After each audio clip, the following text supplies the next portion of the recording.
But the thing that David has done displeased the Lord, and the Lord sent Nathan to David.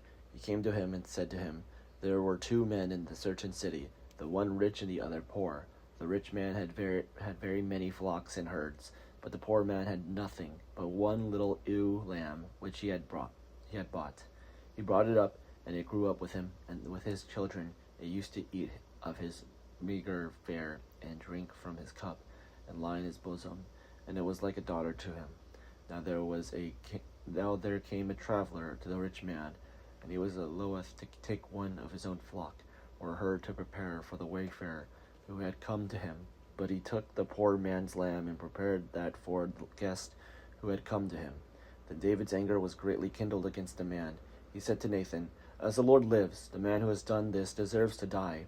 He shall restore the lamb fourfold, because he did this thing, and because he had no pity.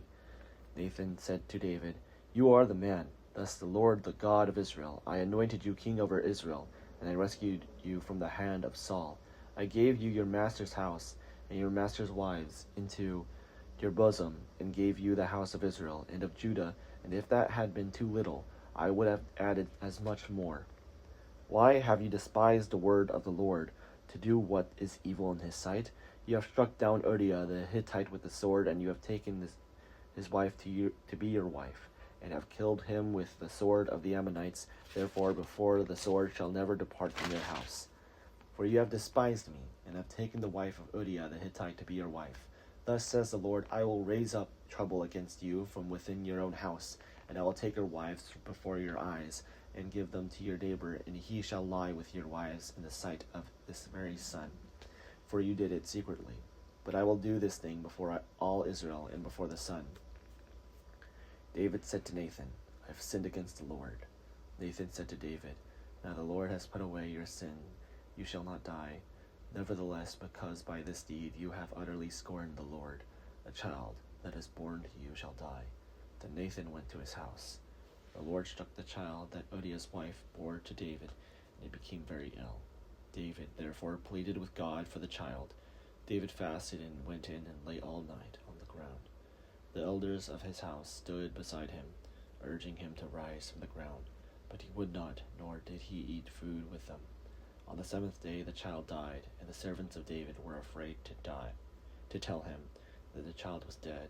For they said, While the child was still alive, we spoke to him, and he did not listen to us. How then can we tell him the child is dead? He may do himself some harm.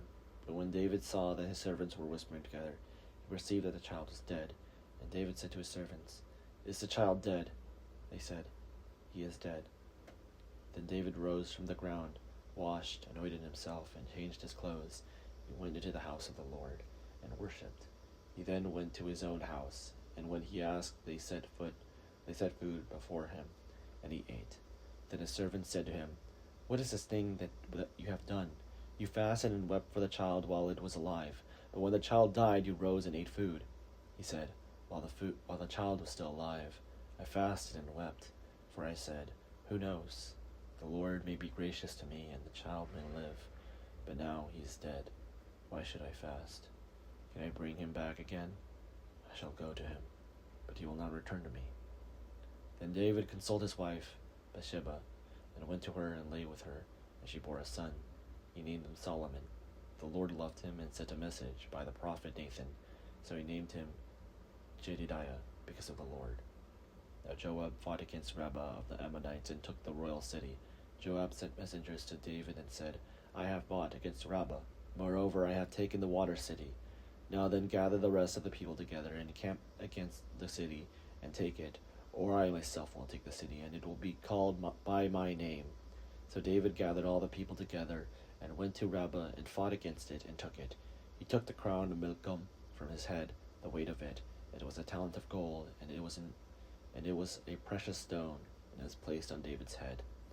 He also brought forth the spoil of the city, a great amount. He brought out the people who were in it and set them to work with saws and iron picks and iron axes, or sent them to the brickworks. Thus he did to all the cities of the Ammonites. Then David and all the people returned to Jerusalem.